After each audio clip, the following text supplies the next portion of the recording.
Kamusta ho? You're watching Leo News Unfiltered.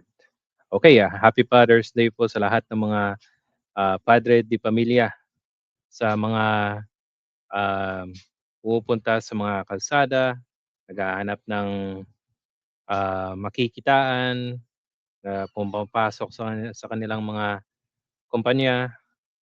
Happy Father's Day po. Okay, now first time natin itong gagawin guys. So, hindi niyo makikita yung ang aking mata. Pero at least meron kayong makikita na itsura na actual na ako po. Okay? Now, let's talk about itong nakita kong uh, isang dating balita na kung saan itong si Majority Leader Rolando Andaya Jr. ay noon pa nagpalabas na siya ng isang impormasyon dito sa mga flood control or mga insertions. Okay? At as we all know guys, nangyari na po ito noong panahon ni Duterte, 2016, 'di ba? So, let's watch this at kitang-kita nyo kung sino yung katampi ni Majority Leader Anday Jr. Walang iba kundi si Rodante Marcoleta. And noong uh, nung panahon na ito, 2019 nata to eh. Yan. 2019 ay kongresista pa itong si Rodante Marcoleta. Okay? At dito meron siyang revelasyon na mismo itong si Rodante Marcoleta ay napakatahimik. Bakit kaya?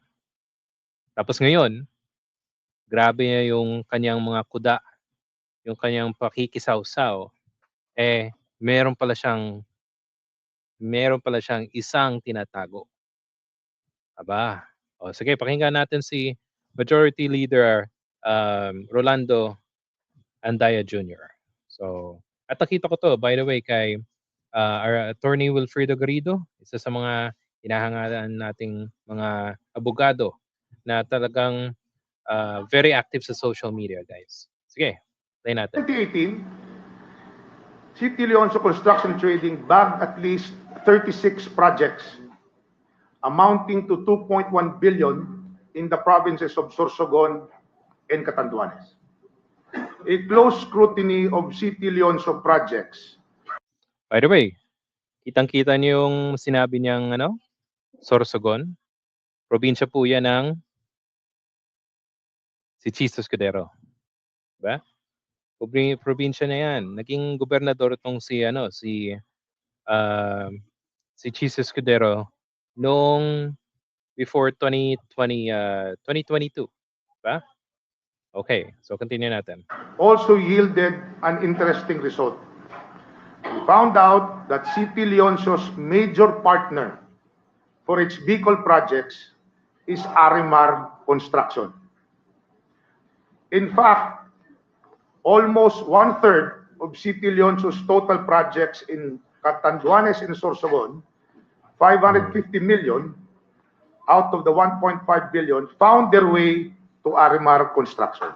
Now, who then owns Arimar Construction? Its biggest stockholder is Jose Edwin Hamor, the incumbent mayor of Casiguran Town. Other incorporators are Maria Mines Hamor, Martin Aber Sikat, Maria Carisma Sikat, Romeo Sikat Jr., and Edmond Bautista. Now, who is Romeo Sikat Jr.? Romeo Sikat Jr., also known as Jojo, is the husband of Charlotte Justine Jokno Sikat. Charlotte is a daughter of DBM Secretary Jokno. Oh. So, DBM Secretary Jokno, yung ni Budget Secretary ni Digong noong panahon ng 2019. Okay? Sorsogon, and now wife of the Casiguran Mayor Edwin Hamor.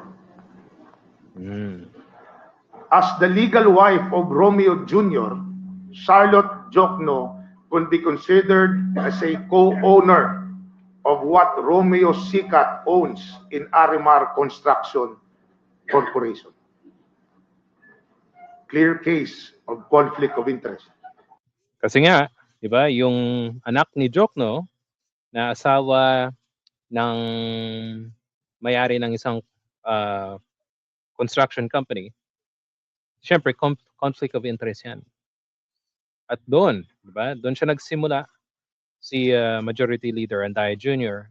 na tignan yung itong mga conflict of interest at mga talagang may mga red flags sa gobyerno nung panahon ni Duterte. It is also clear that the Hamor couple are in-laws of Secretary Jokno. Sa Tagalog, balae. Manugang ni Secretary Jokno si Romeo Jojo Sicat Jr. Balae ni Secretary Jokno si Esther at Edwin Hamor. Now for 20 Okay. O, di ba? So that means, panahon pa lang ni Duterte, meron na. At ito, kinalimutan natin ni Marcoleta na nandun siya na merong flood control scandal sa panahon ng kaalyado niyang si Duterte. Okay. Ang nakakalungkot ay itong revelasyon ni Majority Leader Rolando Andaya hindi pinansin nung panahon na yon. 'Di ba? Ni isang investigasyon para sa flood control ay walang nangyari nung panahon na yon. Mismo si Duterte, ito siya mismo nagsabi na merong flood control, ghost projects. Tingnan natin. Ang pinaka-racket dyan is yung ghost project. So walang delivery ghost project.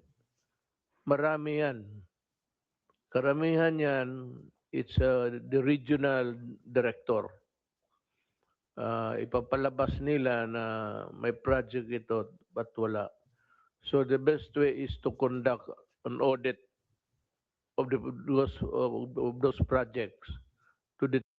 And mind you po, yung Commission on Audit, ang ginagawa ni Duterte, hinahanapan niya pa ng parang ayaw niya mag-imbestiga itong Commission on Audit nung panahon niya. Diba? At yan ang problema. Siya mismo, meron siyang sinasabing ipare-resign pero wala pong kinasuhan itong si Duterte, yung kanyang administrasyon noong 2018, 2019. At nung panahon lang ni Marcos, kasi nga, nadamay yung may mga senador na nadamay, o yun, siguro, alam niya ng lakad. So, ibinunyag niya na merong flood control scandal na nangyari pa ngayon o matagal na. Di ba guys? So, mismo si Duterte, siya mismo umamin na merong mga ghost projects at si Majority Leader Andaya Jr. At isa sa mga tao nagpalabas nito. At si Marcoleta na ngayon gustong imbestigahan kasi daw may mga maleta-maleta na ibinigay itong si Zaltico sa mga politiko galing sa flood control. Okay? Now, let's remember guys, bago tayo pumunta kay Majority Leader Andaya, tanda natin, si Senator Ping Lacson, siya mismo nagsabi na merong allocables worth 500 million si Marcoleta. Play natin. Actually, meron pa. Kasi sabi ko nga, yung request for allocables, although sa tingin ko, hindi proper, pero hindi naman illegal. Again, hindi pa rin illegal yon. Pinagbigyan ng DPWH. Pero yung binigyan ka ng items, tapos sinabstandard ng contractor mo, ginos project ng contractor mo, doon may problema. So yun ang hihimay namin. But will Marcoleta be investigated? Pa-clarify, kasama ba ang i-recommenda sa ombudsman na imbestigahan si Marcoleta? Depende Sa ngayon hindi kasi pero kung yun nga merong ghost tapos ma-attribute sa kanya, kung meron siyang participation sa mga kung magkakaroon ng ghost or substandard, he should be treated in the same manner na As the others. Wala nang special dito. Lacson also said some congressmen told him there was allegedly a cause of bukulan over projects when former DPWH Secretary Manny Bonoan passed through the Commission on Appointments. Actually, 1.5 billion daw yung hinihingi. 500 lang yung binigay. Mm. Tapos nakanganga yung mga ibang kasama sa CA kasi wala naman nakuhang project. The Blue Ribbon Committee will submit all evidence Oh, 'di ba? Oh, merong footprint. Kasi nga galing kay kay pumanaw na si Cabral, Yuse Cabral. Diba guys? But again, just to remind you, kailan nangyari yung government, yung flood control ng mga Diskaya? Very clear man yun sa video na sinabi mo. Kung kailan kayo kumita ng malaki, sabi mo, noong nag-DPWH na kami. Ngayon, gusto mong i-attribute yung wealth ninyo going back noon pa sa tatay mo, noong nagsimula kayo ganon. Pero very clear, the video won't lie. Sinabi mo, noong nag-DPWH na kami. Yes po. So, Kumpiyansang kumpiyansa si na ngayon ay nagtatago na sa mga otoridad. At dito, talagang very confident siya na hindi nangyari sa panahon ni Duterte. Kaso nga lang, si Diskaya, wala silang tawag nito, chat group. Ito. kailan ba kayo nag-DPWH? Parang sometime in 2012, nag-start kami with DPWH. Can you be definite with your answer? Parang 2012? Oh, please, because you're under oath, please. Yes po. Make sure of your answers. Sometime in 2012, we started with DPWH. We started with joining biddings. Pero prior to that, we were with local government. Yung mga flood control projects, kailan kayo nag-engage ng flood control projects sa DPWH? Ayan.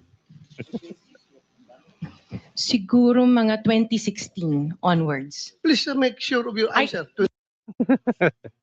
Please make sure. Parang hindi makapaniwala ito si Bato. Yes po, 2016 onwards po. 2016 onwards. Yes po.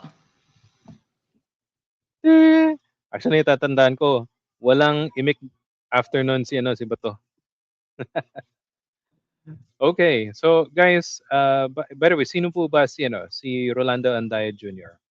Siya po ay isang lawyer, ay dito sa Google, at politico who served as a member of the House of Representatives. He represented the 1st District of Camarines Sur from 1998 to 2006, and again from 2010 to 2019. So matagal na po siyang kongresista. At pumanaw na po siya, kaya nga mukhang may mga